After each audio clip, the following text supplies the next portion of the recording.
என்ன சொல்லுதுன்னா மேக்ஸிமம் அப்பாவோட ரீமிக்ஸ் தான் ரொம்ப போடுறாங்க. ரொம்ப பேர் பஞ்சு முட்டாய் சேலை கட்டி, பஞ்சு முட்டாய் சீல கட்டி, அப்புறம் கரு கரு கருப்பாயி, கரு கரு கருப்பாயி நீ வெளுத்தது ஏன் கருப்பாயி, அப்புறம் லைலா காலேஜ் லைலா,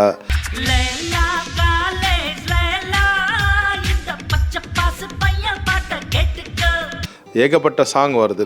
என்னன்னா அது நம்ம கொடுக்க முடியல அப்படி சொல்கிறத விட, ஃபஸ்ட்டு பசுபதி சார் தான் நான் வரணும்னு ஆசைப்பட்டேன். இட் மீன்ஸ் என்னென்னா இதற்கு தானே ஆசைப்பட்ட பாலகுமாரால் ஒரு கேரக்டர் பண்ணியிருப்பார் அவர். ஐயோ எங்கேருந்து பிடிச்சிங்க இந்த இழவுக்கு தான் லவ் மேட்ருக்கெலாம் நான் வர்றதே இல்லை. காமிக்கலான ஒரு டான். ஸோ அவர் பண்ணால் கரெக்டாக இருக்கும்னு நினச்சோம். பட் சில காரணங்களால்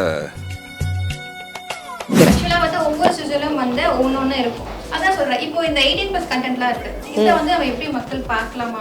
ஆனா இப்போ அந்த அப்படி பண்றதுனால மக்கள் இதை பார்க்கணுமா அப்படின்னு குழந்தைங்கள்லாம் பார்க்குறாங்க. கரெக்ட். ஆமாம், பிக் பாஸ் ஆக்சுவலி ஒரு ஃபேமிலி ஷோ தான்.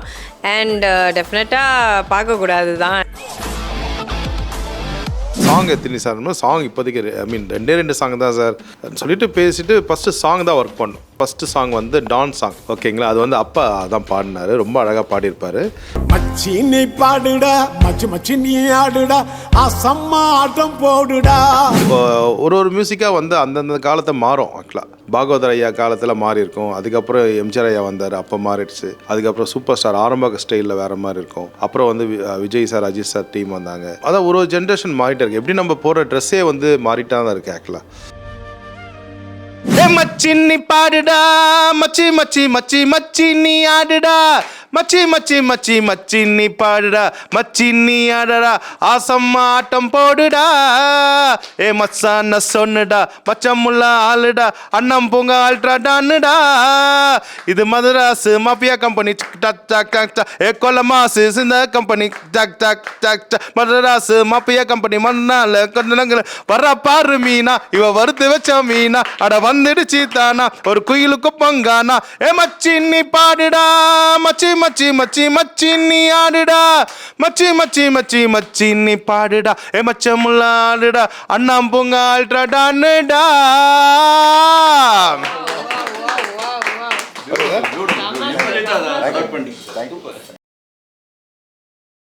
SVTV நேயர்களுக்கு வணக்கம். நான் விஜய் பிரதீக்ஷா. நம்மளோட நிறைய சுவாரஸ்யமான விஷயங்களை பகிர்ந்துக்க மதராஸ் மாஃபியா கம்பெனி இணைஞ்சிருக்காங்க. Welcome sir. வெல்கம். வணக்கம் வணக்கம். எப்படி இருக்கீங்க? நல்லா. நீங்கள் நல்லாங்களா?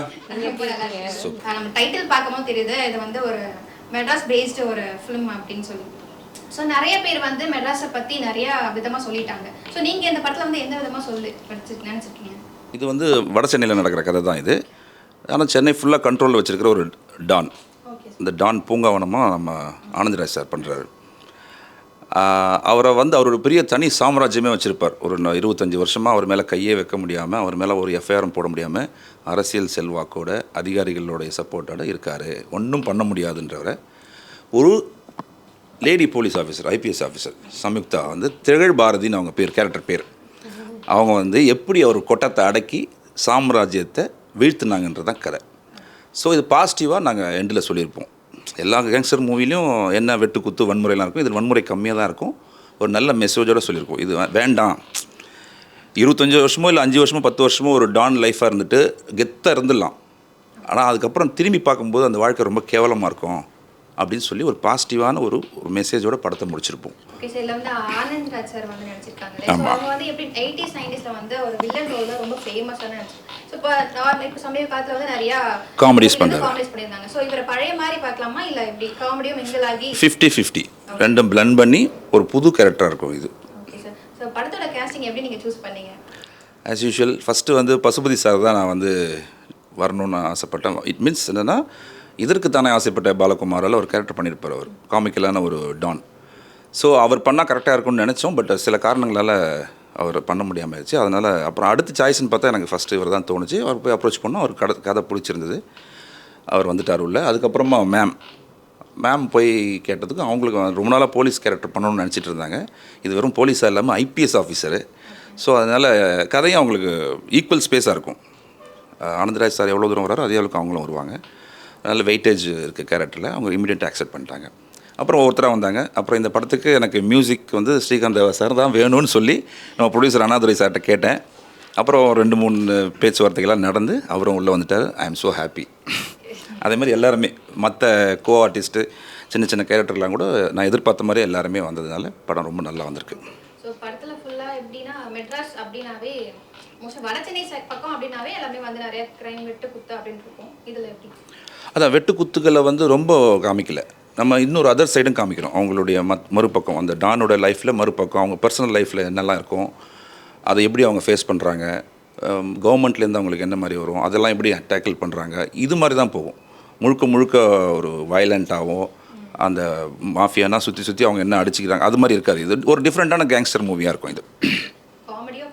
ஆமாம், அதுவும் இருக்கும். முனிஸ்காந்த் அடிஷ்னலாக முனிஸ்காந்தும் இருக்கார் காமெடிக்கு. அவரும் கதையோடு சேர்ந்து வருவார். தீபா மேடம் பண்ணியிருக்காங்க. அது மாதிரி எல்லாம் சேர்ந்து 50-50. இவர் சார் வந்து 50-50 காமெடி மாதிரி வரும். ஆனால் ஃபுல் ஹியூமர் பண்ணாருன்னா அந்த கேரக்டர் வீக் ஆகிடும். அதனால் டார்க் ஹியூமர் மாதிரி பண்ணியிருப்பார். மேம் இந்த படத்தில் வந்து உங்களோட கேரக்டர் வந்து ரொம்ப ஸ்ட்ராங்காக போல்டாக வந்து போர்ட்ரேட் பண்ணியிருக்காங்க. ஸோ இந்த போல்டான கேரக்டர் சூஸ் பண்ணுறதுக்கான ரீசன்? ஸோ போலீஸ்னாலே போல்டு தான் இல்லையா, ஒரு கெத்தான ஒரு கேரக்டர். ஸோ அவர் ஸ்கிரிப்ட் சொன்ன உடனே எனக்கு ரொம்ப எக்ஸைட்டிங்காக இருந்தது கேட்குறதுக்கே. வா, இந்த மாதிரி பண்ணால் இந்த மாதிரி தான் பண்ணணும் ஒரு ரோலு, ஃபுல் ஃப்ளெஜ்டாக இருந்த ஒரு ரோலு அண்ட் ஈக்குவல் வெயிட்டேஜ். ஆனந்த்ரா சாருக்கு எவ்வளோ வெயிட்டேஜ் கொடுத்துருக்காங்களோ படத்தில் எனக்கும் கொடுத்துருக்காரு. அதனால ஒரு பெரிய தேங்க்ஸ் சொல்லணும் நான் டேரக்டருக்கு. பிகாஸ் யூஸ்வலாக அந்த மாதிரி சொல்லிவிட்டு வந்து கடைசியாக எண்ட் ரிசல்ட் வந்து அப்படி இருக்காது. பட் நிஜமாகவே அந்த படத்தில் டோட்டலாக ஒரு ட்ரெய்லர்லேயே வந்திருக்கும், கேட் அண்ட் மவுஸ் கேம்னு வந்திருக்கும். அதே மாதிரி தான் இருக்கும். அண்ட் சார் ஒரு லைன் சொன்னார்.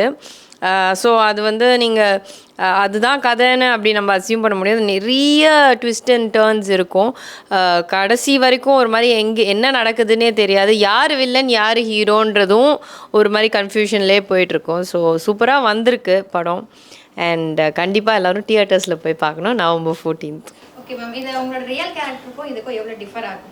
To be honest not much. ஏன்னா திகழ் பாரதி போலீஸ் ஆஃபீஸர் வந்து போல்டான ஸ்ட்ராங்கான பர்சன் தான், அதே மாதிரி தான். And also vulnerable. ஒரு வீக் மூமெண்ட்டில் வந்து ஓஹோ ஒரு தப்பு பண்ணிட்டோமே அப்படின்னு ஒரு வல்னரபிலிட்டி இருக்கும்ல, அதை தாண்டியும் வரணுன்ற ஒரு ஸ்ட்ரென்த் இருக்கணும் இல்லையா. ஐ ஃபீல் அந்த ஒரு பேரலல் வந்து என்னால் அந்த கேரக்டருக்கும் என்னோடய ரியல் லைஃப்க்கும் நான் ட்ரா பண்ண முடியுது. ஓகே, நீங்கள் இது வந்து எல்லாமே வந்து வட சென்னை பேஸ்டு மூவி. ஸோ அந்த சைடில் எப்படியும் நீங்கள் ஷூட்டிங் வந்து பண்ணியிருப்பீங்களா? ஸோ அது அந்த எக்ஸ்பீரியன்ஸ் எப்படி இருந்துச்சு உங்களுக்கு? செமையாக இருந்தது. ஏன்னா நான் அந்த சைடு பெருசாக நான் ட்ராவல் பண்ணதில்லை. அதுதான் கரெக்ட். ஸோ ஆமாம், ஸோ நான் அந்த சைட் ட்ராவல் பண்ணியிருக்கேன். ஏன்னா திருவட்டியூர் நான் I have travel that side. ஏன்னா அப்பாவோட ஆஃபீஸ் அந்த சைடு இருந்துச்சு. ஸோ நான் போயிருக்கேன். பட் அந்த இன்டீரியர் இதெல்லாம் நான் போனதே இல்லை. பட் நிஜமாகவே படத்தில் இருந்த மாதிரி தான் இருந்தது. நாங்கள் அங்கே ஷூட் பண்ணும்போது ஒரு பயத்துலேயே ஷூட் பண்ணோம். கொஞ்சம் டெரராக தான் இருந்தது இடமே. அண்டு ஒரு மாதிரி வைபாக இருந்தது இல்லை சார்? ஆனால் ஒரு மாதிரி வைபாக இருந்தது, ஒரு ஜாலியாக இருந்தது. Sorry for the interruption. என்னென்னா ஒரு நாள் இவங்க ஃபைட் சீன் எடுக்கிறதுக்கு தான் போயிருந்தோங்க. நீங்கள் பார்த்தீங்கன்னு சொன்னீங்களே ட்ரெய்லரில், அதை எடுக்கிறதுக்காக ஒரு ஸ்லம்மு நாங்கள் பெர்மிஷன்லாம் வாங்கி ப்ராப்பராக தான் போனோம். பட் என்னென்னா காலையில் போயிட்டு க்ரேன் வச்சுட்டு ஷார்ட் ரெடி, இவங்களும் ரெடி ஆகிட்டாங்க. சைக்கிள் ஓட்டிகிட்டு வரணும். சைக்கிள்லாம் கற்றுக்கிட்டு ஏற்கனவே ஓட்டுவாங்க, புதுசாக அந்த ஏரியாவில் ரொம்ப ஆமாம் சைக்கிள்லாம் ஓட்டினாங்க. வந்துட்டு ஷார்ட் எடுக்கும்போது போலீஸ் வந்துட்டாங்க. வந்துட்டு கேமரா எடுங்க சார், பர்மிஷன் வாங்க. நீ 1000 பர்மிஷன் வாங்கியிருக்கலாம். நாள் நைட்டு வந்து இங்கே ஒரு மர்டர் நடந்திருக்கு பக்கத்து தெருவில். அதனால் வந்து ப்ரெஸ் பீப்புளெலாம் வருவாங்க, அதனால் நாட் அலவுடு அப்படின்னாங்க. சார் ஒரு எடுத்துகிட்டு போயிடும் சார், ப்ரொடியூசருக்கு பதில் சொல்ல முடியாது சார், ஒரு 5 லட்ச ரூபா லாஸ் ஆகிடும்னு சொல்லி நான் கையில் காலில் உழறதுக்காக கேட்குறேன். கேமராவையும் கேமராமேனையும் என்னையும் தூக்கிட்டு போய் அசிஸ்டன்ட் கமிஷனர் ஆஃபீஸில் உட்கார வச்சுட்டாங்க. அதுக்கப்புறம் நான் அப்படி இப்படி சொல்லி மேனேஜ் பண்ணி வந்துட்டு அப்புறம் ஒன்றும் பண்ண முடியல, வைண்ட் அப் பண்ணிட்டோம். ஆமாம், அது நடந்திருக்கு. அது ஒரு எக்ஸ்பீரியன்ஸ். நீங்கள் அந்த ஏரியாவில் நடந்துன்னு கேட்டிங்க இல்லையா, அது ஒரு எக்ஸ்பீரியன்ஸாக இருந்தது. ஏன்னா அங்கே ஒரு மர்டர் நடந்ததுனால எங்களுக்கு ஷூட்டிங் லாஸ் அன்றைக்கி ப்ரொடியூசருக்கு. பட் அதான் அதை சமாளித்து அப்புறம் வேறு இடத்துல எடுத்துட்டேன்னு வச்சிங்களேன். பட் ஆமாம் அந்த ட்ரெய்லர்லேயே வரும் ஒரு சீனு. நான் ரொம்ப வருஷம் கழிச்சு சைக்கிள் ஓட்டுறேன். அந்த சந்தில் வந்து கஷ்டப்படேன்னா நிறைய பைக்ஸ் எல்லாமே பார்க்டாக இருந்தது. அண்ட் க்ரேன் வச்சு எடுத்தோம். ஸோ வந்து இமீடியட்டாக சொன்னாங்க, இல்லை கொஞ்சம் there is tension around this area, நீங்கள் ஷூட் பண்ணீங்கன்னா it's not safe for you guys also. But அதுலேயும் எடுத்தோம், இல்லை கடன்னு எடுத்துட்டு பேக்கப் பண்ணிட்டோம் ஆக்சுவலி. எஸ்வி டிவி நேயர்களுக்கு வணக்கம். ரொம்ப சந்தோஷம் மெட்ராஸ் மாஃபியா கம்பெனி பற்றி பேசுறது ரொம்ப ரொம்ப ஹாப்பி. சொல்லுங்கம்மா, நீங்கள் சொல்லுங்கள். இல்லை சார், இப்போ டேரக்டர் சார் வந்து உங்ககிட்ட சொல்லியிருப்பாங்க படம் இப்படிதான் அப்படின்னு சொல்லி. ஸோ உங்களுக்கு வந்து அதுவும் ஆனந்த்ராஜ் சார் வந்து நினச்சிருக்காங்க. ஸோ அவங்களுக்கு ஏற்ற மாதிரி பிஜிஎம் வந்து நீங்கள் கண்டிப்பாக போட்டுருக்கீங்க, மியூசிக் எல்லாமே. ஸோ அந்த எக்ஸ்பீரியன்ஸ் எப்படி நீங்கள் அந்த சாங் அந்த பிஜிஎம்லாம் போடணும்னு நீங்கள் யோசிச்சிங்க? அதான் சார் வந்தார், முகுந்தன் சார் வந்துட்டு, சார் இது வந்து நார்த் மெட்ராஸில் நடக்கிற கதை மாதிரி டான் கதைன்னும் போது எனக்கு ரொம்ப ரொம்ப சந்தோஷமாகிடுச்சு. ஏன்னா அதில் வந்து ரீரெக்கார்டிங் நல்லா ஸ்கோப் பண்ணலாம். ஆக்சுவலாக எல்லா படத்துலேயும் ஸ்கோப் பண்ணலாம், பட் இது மாதிரி டான் மாதிரி ஒரு ஆக்ஷன் மூவிக்கு வந்து நம்ம நல்ல ஆர்கெஸ்ட்ரல் மியூசிக் நல்லா பண்ணலாம். ஆக்சுவலாக சொன்னோடனே ரொம்ப ரொம்ப தேங்க்ஸ் சார்னு சொல்லிட்டு, சாங் எத்தனை சார், சாங் இப்போதைக்கு ஐ மீன் 2 சாங் தான் சார். நான் ஓகே சொல்லிவிட்டு பேசிவிட்டு ஃபஸ்ட்டு சாங் தான் ஒர்க் பண்ணோம். சாங் ஒர்க் பண்ணிவிட்டு ஃபஸ்ட்டு சாங் வந்து டான் சாங், ஓகேங்களா. அது வந்து அப்பா தான் பாடினார், ரொம்ப அழகாக பாடியிருப்பார். அண்ட் அதை கார்த்திக் சார் எழுதியிருப்பார். அண்ட் அது வந்து தினா மாஸ்டர் கம்போஸ் பண்ணியிருப்பார். ரொம்ப நல்லா, அதாவது இந்த மாஃபியாவில் எப்படி மாண்டேஜாக என்னென்ன பண்ணுறாங்க, இவங்க எப்படிலாம் பிஸ்னஸ் பண்ணுறாங்க, அதில் டான்ஸோட நல்லா சூப்பராக சொல்லியிருப்பார் நம்ம டைரக்டர் சார் முகுந்தன் சார். அதுக்கப்புறம் வந்து எண்டில் வந்து பார்த்திங்கன்னா ஒரு கிளைமேக்ஸ் கிட்ட ஹீரோலாம் எஸ்கேப் ஆகி ஆந்திரா பார்டர் போயிடுவாங்க ஆக்சுவலாக. ஸோ அங்கே மேம் வந்து திகழ் பாரதி மேம் வந்து போய் சேஸ் பண்ணி போய் பிடிக்கணும். அங்கே போனால் ஒரு கிளப் மாதிரி ஒரு இடத்துல கேப்ரா தான் அது ஆக்சுவலாக. ஸோ அங்கே வந்து பார்த்திங்கன்னா அந்த ரெக்கார்ட் டான்ஸ்லாம் ஆடுவாங்கள்ல, அந்த மாதிரி ஸ்டைல் ஆக்சுவலாக ஒரு தெலுங்கு கலந்த தமிழ் சாங். அதுவும் சூப்பராக ஒரு ஐட்டம் நம்பர்னு சொல்லுவாங்களா அது மாதிரி. ஸோ பிரியா எம்எஸ் பாடியிருக்காங்க, ரிங்கா பாடினாங்களா அவங்க. அப்புறம் அதுவும் கார்த்திக் ப்ரோ தான் எழுதியிருக்காரு. அது ராதிகா மாஸ்டர் சூப்பராக பண்ணியிருக்காங்க ஆக்சுவலாக. ஸோ சாங் 2 முடிஞ்சிடுச்சு. இப்போ ஆர்ஆர் அது ஒரு விஷுவலாக ரொம்ப சாங்லாம் ரொம்ப விஷுவல் கிராண்டாக பண்ணியிருக்காங்க. அண்டு ஆர்ஆர் வந்து படம் நானும் மேம்லாம் வந்து தான் நம்ம ஸ்டூடியோ தான் பார்த்தோம். பார்க்கும்பொழுது ஆனந்த் சார் பற்றி உங்களுக்கு தெரியும். ஆனந்த் சார் பற்றி லைக் அவர் வந்து இந்த பக்கம் இவர் இருக்காருன்னா அந்த பக்கம் இல்லாத ஹீரோஸே கிடையாது ஆக்சுவலாக. அது ரஜினி சாராக இருக்கலாம், விஜயகாந்த் சாராக இருக்கலாம், அண்டு பிரபு சாராக இருக்கலாம், கமல் சாராக இருக்கலாம், சத்யராஜ். அதாவது உங்களுக்கே தெரியும், மாநகர காவல் படம்லாம் வந்து ப்ரெக்னென்ட் லேடிஸே பார்க்கக்கூடாது, அந்தளவுக்கு பயமாக வில்லன் தனம் பண்ணியிருக்காங்கன்னு சொல்லிட்டு. ஸோ நாங்கள் படம் பார்க்கறதுக்கு முன்னாடி இவங்க தான் அந்த இன்ஸ்பெக்டர் கேரக்டர் பண்ணியிருக்காங்க. ஸோ எப்படி அவரோட பேர் டான் கூட இவங்க எப்படி ஃபைட் பண்ண போகிறாங்கன்னு பார்த்தா மேம் வேறு லெவலில் ஆக்ட் பண்ணிட்டாங்க. ஆக்சுவலாக ஃபைட்டெலாம் என்ன ஃபைட்டு சூப்பராக பண்ணியிருந்தாங்க ஆக்சுவலாக. ஸோ அதெல்லாம் பார்த்துட்டு அப்புறம் அவங்க ஆராத்யா மேமோட அவங்களோட லவ் போர்ஷன் சூப்பராக இருக்கும் ஆக்சுவலாக. ஸோ அதெல்லாம் பார்த்துட்டு அப்போது நாங்கள் முடிவு பண்ணோம், சார் இது வந்து ஆர்ஆர் நான் சூப்பராக பண்ணி கொடுத்துறேன், பட் இதில் 2 சாங் எக்ஸ்ட்ரா நம்ம பண்ண வேண்டியது இருக்குது. லவ் சாங் அந்த மாண்டேஜ் சாங் ஒன்றும், கிளைமேக்ஸில் ஒரு சாங் இருக்குதுன்னு சொல்லிட்டு அப்போ பிளான் பண்ணி இப்போ படத்தில் 4 சாங்காக ஆகிடுச்சு. ஆர்ஆர் வந்து பார்த்திங்கன்னா இன்ஸ்பெக்ட் அவங்களுக்கு வந்து தனியாக ஒரு தீம் படத்தில். இவங்க வந்தாலே அந்த சவுண்ட் கேட்டாலே ஓகே, படம் வந்து பார்க்காமே சொல்லல இவங்க வாங்க ஃபைட் சீனில் இருக்காங்கன்னு சொல்லிட்டு டான் பூங்காவுக்கு ஒரு செம்ம தீம் ஒன்று பண்ணிட்டோம். டைரக்டர் சார் வந்து ரொம்ப வெரி வெரி கிளவர் அவர் ஆக்சுவலாக. அதாவது ஃபுல்லாகவே டான் ஒரே மாதிரியாக இருந்தால் ரொம்ப ஸ்ட்ரெயின் ஆகிடும்னு சொல்லிட்டு அங்கங்கே வந்து முனிஷ்காந்த் சாரை வந்து ஒரு காமெடி பண்ணி, அப்புறம் தீபாக்கா அவங்கெல்லாம் வச்சு ஒரு ப்ளே எப்போதுமே போயிட்டே இருக்கும் படம் ஃபுல்லாகவே. ஸோ ஆர்ஆர் வந்து சொன்ன மாதிரி ஒரு எனக்கு ரொம்ப படம் அது மாதிரி நான் பண்ணியிருக்கேன். ஈன்னு ஒரு படம் பண்ணியிருப்பேன், உங்களுக்கு தெரியும் ஆக்சுவலாக. ஜீவா சார் நான் அதுவாக இருக்கட்டும். இந்த பக்கம் வந்து தென் மாவட்டத்தில் வந்து திருநாள்ன்ற ஒரு படம், அதுவும் Jeeva sir Nayanthara ma'am. So அது மாதிரி ஆக்ஷன் மூவிஸ் ரொம்ப நம்ம பண்ணியிருக்கோம். பட் இந்த மெட்ராஸ் மாஃபியா கம்பெனியில் வந்து பார்த்திங்கன்னா ஒரு கிளைமேக்ஸ் ரொம்ப புதுமையாக இருக்கும். ஒரு ரவுடிசம்னால இப்படி தான் முடியுமே தவிர எல்லா படம் நம்ம பார்த்துருக்கோம். பட் இந்த கிளைமேக்ஸ் ரொம்ப டிஃப்ரெண்ட்டாக பண்ணியிருப்பாங்க. அது நம்ம படம் பார்த்தா தான் நம்ம உணர முடியும் ஆக்சுவலாக. ஸோ நீங்கள் என்ஜாய் பண்ணுவீங்க, கண்டிப்பாக பார்த்து என்ஜாய் பண்ணுவீங்க ஆக்சுவலாக. இப்போ ஜென்ரலாக ஒரு நிறைய கொஸ்டின்ஸ் இருக்குது. என்ன அப்படின்னா, முன்னாடி இருக்கிற 90s 80s அதாவது இயர்லி 2K வரைக்கும் பார்த்தீங்கன்னா நிறைய சாங்ஸ் இருக்குது. ஃபோக்காக இருக்கட்டும், சோகமா லவ் சாங் எல்லாமே வந்து ஒரு ஹைப்பாக இருக்கும். ஸோ இப்போ இருக்கிற ஜென்ரேஷன் இருக்க பசங்க கூட என்ன பண்ணுறாங்க அப்படின்னா பழைய சாங்ஸ் வந்து இப்போ கேட்க ஆரம்பிச்சிருக்காங்க. ஆனால் இப்போ நிறைய சாங்ஸ்லாம் வருது, அது வந்து அந்த மாதிரி ஹைப்பை வந்து கொடுக்காத மாதிரி இருக்குது அப்படின்னு நிறைய பேர் சொல்கிறாங்க. ஸோ அதுக்கு என்ன ரீசன் நீங்கள்? அது மியூசிக் தெரியாதவங்ககிட்ட கேட்டால் அதுக்கு என்னென்னவோ சொல்லுவாங்க ஆக்சுவலாக. பட் நான் என்ன சொல்கிறேன்னா, ஒரு மியூசிக்காக வந்து அந்தந்த காலத்தை மாறும் ஆக்சுவலாக. பாகவதர் ஐயா காலத்தில் மாறி இருக்கும், அதுக்கப்புறம் எம்ஜிஆர் ஐயா வந்தார், அப்போ மாறிடுச்சு. அதுக்கப்புறம் சூப்பர் ஸ்டார் ஆரம்ப ஸ்டைலில் வேறு மாதிரி இருக்கும். அப்புறம் வந்து Vijay sir, Ajith sir team வந்தாங்க. அதுக்கப்புறம் அதான் ஒரு ஜென்ரேஷன் மாறிட்டே இருக்குது. எப்படி நம்ம போடுற ட்ரெஸ்ஸே வந்து மாறிட்டா தான் இருக்குது ஆக்சுவலாக. ஸோ அது மாதிரி அதை நம்ம உணர்ந்துட்டோன்னா எல்லா ஜென்ரேஷன் கூட நம்ம ஒர்க் பண்ணலாம் ஆக்சுவலாக. ஸோ ரொம்ப ஈஸி. அதாவது நம்மக்கிட்ட எக்ஸ்பீரியன்ஸ் இருக்குது ஆக்சுவலாக. ரொம்ப வருஷமாக ஒர்க் பண்ணியிருக்கோம்.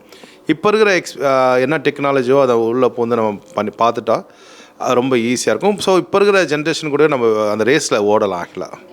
ஆனாலுமே சார் ஸ்பெசிஃபிக்காக என்ன அப்படின்னா, இப்போ இருக்கிற ஜென்ரேஷனில் இருக்கிறவங்க பார்த்தீங்கன்னா நிறைய மூவிஸ்லேயே வந்து பழைய சாங்ஸை தான் வந்து போட்டு ட்ரெண்ட் பண்ணிட்டு இருக்காங்களே. ஸோ அதெல்லாம் நான் கேட்குறேன், அப்போது பழைய இருக்கிற சிங்கர்ஸும் சரி அந்த வைப்லேயே வந்து இப்போ இருக்கிற பாட்டு ஏன் கொடுக்கக்கூடாது, ஏன் அப்படி கொடுக்கல அப்படின்னு கேட்குறேன். அது லைக் அது நான் நல்லா தான் கொடுத்துட்டு இருக்கேன் ஆக்சுவலாக. கொடுக்க அதாவது என்ன சொல்லுதுன்னா, மேக்ஸிமம் அப்பாவோட ரீமிக்ஸ் தான் ரொம்ப போடுறாங்க ரொம்ப பேர். பஞ்சு முட்டாய் சேலை கட்டி, அப்புறம் கருப்பாயி, அப்புறம் லைலா காலேஜ் லைலா, ஏகப்பட்ட சாங் வருது. லைக் என்னென்னா அது நம்ம வந்து கொடுக்க முடியல அப்படி சொல்கிறத விட, இப்போ இருக்கிற ஜென்ரேஷன் தான் படம் பார்க்க வரல ஆக்சுவலாக. படம் பார்க்குறது வந்து 40 வயசு அவங்களும் வராங்க, 50 வயசு வரணும், அவங்களுக்கு கனெக்ட் பண்ணல மியூசிக். அது வந்து டைரக்டரோட ஐடியா தான் ஆக்சுவலாக. அவங்களுக்கும் பிடிக்கிற மாதிரி சாங் வைக்கணுன்னா ஓல்டு சாங் வச்சா அது கனெக்ட் ஆகும் அவங்களுக்கு. ஸோ இது ஒரு பிஸ்னஸ் ப்ராக்டிஸ் தான். நம்ம வந்து இதை பிஸ்னஸாக பார்த்தா ரொம்ப ப்ராடாக இருக்கும் ஆக்சுவலாக. இப்போ வந்து ஒரு சாப்பாடு ஹோட்டலில் போயிட்டு நீங்கள் போய் சாப்பிடும் போது நீங்கள் சின்ன வயசில் அம்மா கையில் சாப்பிட்ட மாதிரி உணர்வாகல ஆக்சுவலாக. ஸோ அதை டேஸ்ட் பார்த்து நீங்கள் அடிக்கடி போவீங்களா, அது மாதிரி தான். லைக் ஒரு பழைய சாங் வந்து ஒரு புது படத்துக்கு வருதுன்னா அது வந்து ஓகே பழைய ஜென்ரேஷனே இந்த படத்துக்கு கூட்டிகிட்டு வருவாங்கன்னு சொல்லிட்டு அந்த மாதிரி திங்க் பண்ணால் லைக் எல்லா படமே சூப்பராக ஓடும் ஆக்சுவலாக. இந்த படத்துல வந்து நிறைய ஸ்டண்ட் ஃபைட் சீன்லாம் வந்து பண்ணிருக்கீங்கன்னு சொல்றீங்க. சோ இதுக்காக நீங்க என்னலாம் நீங்க ட்ரைனிங் எடுத்தீங்க, எந்த மாதிரி பிராக்டிஸ்லாம் பண்ணீங்க? ஆக்சுவலி எந்த ட்ரைனிங்கும் நான் எடுக்கல. ஏன்னா எனக்கு வந்து இவ்வளோ ஸ்டண்ட் நான் பண்ண போகிறேன்றது எனக்கே தெரியல. இவர் வந்து ஒரு நாள் கராத்தே தெரியுமா கேட்டார். கராத்தே எல்லாம் தெரியாது சார். சரி ஓகே, ஒரு கராத்தே மாதிரி ஒரு சீன் இருக்குது. நான் சொன்னேன் டெஃபினட்டாக ஸ்டண்ட்லாம் வைங்க சார், எனக்கு இன்ட்ரெஸ்ட்டு இந்த குத்துறது மிதிக்கிறது. ஸோ சரி நீங்கள் வைங்க சார், நான் நல்லா கோஆப்ரேட் பண்ணி நான் பண்ணுவேன் கண்டிப்பாக. பட் அவர் ஆக்சுவலி நம்பலை என்ன. ஸோ ஜென்டிலாக அப்படியே வந்து பண்ணிட்டு போவேன்னு நினச்சாரு. பட் ஒரு மாதிரி ஒரு ½ டே பிளான் பண்ண ஷூட் வந்து ஃபுல் டே மாற்றிட்டோம் அந்த ஒரு சீக்வன்ஸ் ஷூட் பண்ணுறதுக்காக. எக்ஸ்பீரியன்ஸ்லாம் எப்படி இருந்துச்சு? அவுட் ஆஃப் த வேர்ல்டு என்னோட one of the most memorable எக்ஸ்பீரியன்ஸஸ்ன்னு சொல்லுவேன். நான் ரொம்ப என்ஜாய் பண்ணி பண்ணேன். அண்ட் நான் டெஃபினட்டாக இனிமேல்லேருந்து ஏதாச்சும் படத்துக்கு கூப்பிட்டாங்களா ஸ்டண்ட் இருக்கா, எவ்வளோ ஸ்டண்ட் வைக்கிறீங்க அப்படி கேட்டுட்டு தான் எடுத்துப்பேன். ஏன்னா எனக்கு ரொம்ப பிடிச்சி போச்சு அந்த ஸ்டண்ட் பண்ணுறதா சரி, அந்த ஒரு choreography, that entire art of the way they make the stunt எனக்கு ரொம்ப பிடிச்சிருந்தது. இந்த மூவில வந்து நீங்க நிறைய சீனியர் ஆர்டிஸ்ட் கூட வந்து நடிச்சிருக்கீங்க. சோ இந்த படத்துல நடிச்ச எக்ஸ்பீரியன்ஸ், நெக்ஸ்ட் இந்த சீனியர் ஆர்டிஸ்ட் கூட நடிச்ச எக்ஸ்பீரியன்ஸ்ல எப்படி இருந்துச்சு? ரொம்ப நல்லா இருந்துச்சு. லைக் ஷக்கிலா மேம் கூடலாம் இதுதான் ஃபஸ்ட் டைம் அவங்க கூட வந்து ஒன்றா சேர்ந்து நடிக்கலாம். ஆனால் அந்த போர்ஷனில் நானும் இருந்தேன். லைக் அவங்க பெர்ஃபார்ம் பண்ணும்போது எனக்கு ஒரு ரோல் இருக்குது அந்த மாதிரி. அப்போது வந்து ஷக்கிலா மேம், அதுக்கப்புறம் தீபா மேம், எல்லாருக்கூடையும் ஒர்க் பண்ணும்போது ரொம்ப நல்லா இருந்துச்சு. அதை தவிர்த்து ஆனந்தராஜ் சார், இதில் வந்து நான் வந்து அவங்களுக்கு பொண்ணாக பண்ணியிருப்பேன். ஸோ ரொம்ப நல்லா இருந்துச்சு எக்ஸ்பீரியன்ஸ். இந்த படத்துல வந்து ஒரு பாட்டு இல்லை, ஒரு டான் சாங் ஒன்று இருக்குது, அது பாடுறேன் ஓகேவா. டான் பூங்காவோட சாங், ஓப்பனிங் சாங் இதுதான் ஆக்சுவலாக. இந்த சாங் மாண்டேஜ்லேயே இவங்க என்னென்ன பண்ணுறாங்க, என்ன பிஸ்னஸ் பண்ணுறாங்கன்ற மாதிரி வரும் ஆக்சுவலாக.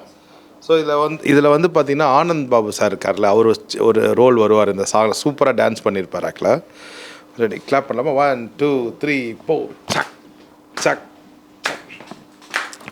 மச்சி நீ பாடுடா, மச்சி மச்சி நீ ஆடுடா, ஆசம்மா ஆட்டம் போடுடா, மஸ்தான்னா சொன்னுடா, பச்சமுள்ள ஆளுடா, அண்ணாம் பூங்கா அல்ட்ரா டானுடா, மதராசு மாஃபியா கம்பெனிடா கொலமாசு இது கானா அஜிபுருடா ஹே மச்சின்னி பாடுடா மச்சி நீ ஆடுடா ஆசம்மா ஆட்டம் போடுடா மஸ்தான சொன்னுடா மச்சமுள்ள ஆளுடா அண்ணம் பூங்க அல்ட்ரா டான்னுடா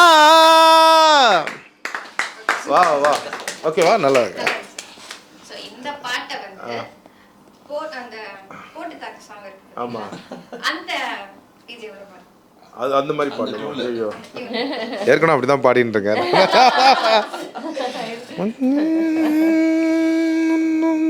பட்டுமா 1 2 1 2 3 4 ஜிங்கிட்டு சிக்கிட்டு ஜிங்கிட்டு சிக்கிட்டு ஜிங்கிட்டு சிக்கிட்டு ஜிங்கிட்டு சிக்கிட்டு ஜிங்கிட்டு சிக்கிட்டு ஜிங்கிட்டு சிக்கிட்டு ஜிங்கிட்டு சிக்கிட்டு ஏ மச்சின்னி பாடுடா மச்சி நீ ஆடுடா மச்சி நீ பாடுடா மச்சி நீ ஆடுடா ஆசம்மா ஆட்டம் போடுடா ஏ மச்சான சொன்னுடா மச்சமுள்ள ஆளுடா அண்ணம் பூங்க அல்ட்ரா டான்னுடா இது மதராசு மாஃபியா கம்பெனி டக் டக் டக் டக் ஏ கொலமாசு சிந்த கம்பெனி டக் டக் டக் டக் மதராசு மாஃபியா கம்பெனி மண்ணால கொஞ்ச வர பாரு மீனா இவ வறுத்து வச்ச மீனா அட வந்துடுச்சு தானா ஒரு குயிலுக்கு பங்கானா ஏ மச்சி நீ பாடுடா மச்சி நீ ஆடுடா மச்சி நீ பாடுடா ஏ மச்சமுள்ள ஆடுடா அண்ணாம் பூங்க அல்ட்ரா டான்னுடா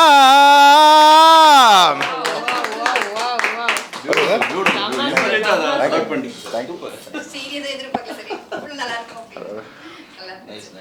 சார் ஆனால் இன்ஸ்ட்ருமெண்ட்ஸ் எதுவுமே இல்லாமல் லைக் ஒரு இந்த ஒரு அட்மாஸ்ஃபியரில் வேற லெவலில் பாடுறீங்க சார் ஐயோப்பா அதுதான் கம்போசிங் உட்காரும்போது டேலாங் உட்காந்தா கூட போரே அடிக்காது அவ்வளோ எனர்ஜி அவ்வளோ டேலண்ட்டோட உச்சக்கட்டம். நீங்க வந்து பிக் பாஸ் சீசன் 4ல வந்து இருந்தீங்க இல்லையா?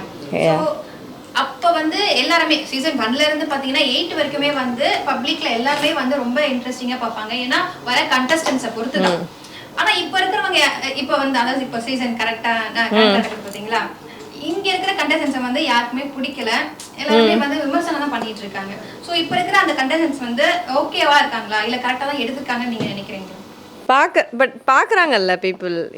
ஆக்சுவலா அது ஏன் பண்றாங்க, பார்க்கவே பிடிக்கலன்னு மோஸ்ட் ஆஃப் சொல்றாங்க. பார்க்கவே பிடிக்கலன்னு சொல்லிட்டே பார்த்துட்டு இருக்காங்கல்ல, அதுதான் அந்த டீமோட அஜெண்டா அச்சீவ் பண்ணிட்டாங்க. இப்போ வந்து சோஷியல் மீடியாவில் பிரபலமாக இருக்கிறவங்க தான் எல்லாருக்கும் தெரியுது. இந்த பிளாட்ஃபார்ம் வந்து இட்ஸ் காமன் ஃபார் எவ்ரி ஒன்னால இவங்க ஃபேமஸாக இருக்காங்க. ஸோ இவங்கள வச்சு ஷோ பண்ணும்போது எப்படி இருக்கும்ன்றது மேபி எக்ஸ்பெரிமெண்டலாக பண்ணியிருக்காங்க.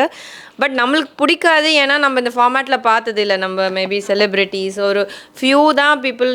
நான் உள்ளே போகும்போது ஒரு 4-5 பேர் தான் அன்னோன் ஃபேஸஸாக இருந்தது. அதில் நான் கூட அன்னோனாக இருந்தேன். பட் இப்போ வந்து எல்லாரும் தெரிஞ்சவங்க, பட் நாட் அந்த லெவலுக்கு ஒரு மீடியாவில் ஃபேமஸாக இல்லாமல் சோஷியல் மீடியாவில் ஃபேமஸாக இருக்கிறவங்க எக்ஸ்பெரிமெண்டலாக ப்ராபப்ளி பண்ணியிருக்காங்க. நம்மளுக்கு டிஃப்ரெண்ட்டாக இருக்கிறனால ஒரு மாதிரி என்னடா இதுன்னு இருக்கலான்னு நினைக்கிறேன். But I think it's working out. ஏன்னா எல்லோரும் அதை பற்றி பேசுகிறாங்கல்ல. At the end of the day அதுதான் அதை எக்ஸ்பெக்ட். இப்போ பிக் பாஸ் ஃபேன்ஸாக அவங்க என்ன எக்ஸ்பெக்ட் பண்ணுவாங்க? ஒரு சண்டை, ஒரு அந்த ஏதாச்சும் ஒரு எமோஷன், அந்த மாதிரி தான். ஐ திங்க் அதை அச்சீவ் பண்ணியிருக்காங்கன்னு நினைக்கிறேன். ஆக்சுவலாக வந்து ஒவ்வொரு சீசனும் வந்து ஒன்று இருக்கும். ஃப்ரெண்ட்ஷிப்பாக இருக்கட்டும், லவ்வாக இருக்கட்டும், சண்டை, அது மாதிரி அதாவது டீம் அப்படின்னு இருக்கும். ஆனால் இந்த சீசனில் வந்து நிறைய 18+ கண்டென்ட்டால தான் வந்து இப்போ அது நல்லா வைரல் ஆகிருக்கு. மோஸ்ட் ஆஃப் மக்களும் வந்து அதனால பேசிட்டு இருக்காங்க, என்ன இப்படி இருக்கு அப்படின்றது. ஸோ பார்க்குறவங்களும் வந்து இன்னைக்காச்சும் நல்லா இருக்குமா அப்படின்றது. ஸோ இப்போ வயல் கால் வந்துட்டாங்க, வயல் கால்னால கொஞ்சம் சண்டை வந்திருக்கு, போயிட்டு இருக்குன்னு வச்சுக்கோங்களேன். அதான் சொல்றேன், இப்போ இந்த 18+ கண்டென்ட்லாம் இருக்கு, இதை வந்து நம்ம எப்படி மக்கள் பார்க்கலாமா? குழந்தைங்க எல்லாருமே அதை பார்ப்பாங்க. 8 சீசன் வரைக்குமே எல்லாருமே தான் விரும்பி பார்ப்பாங்க.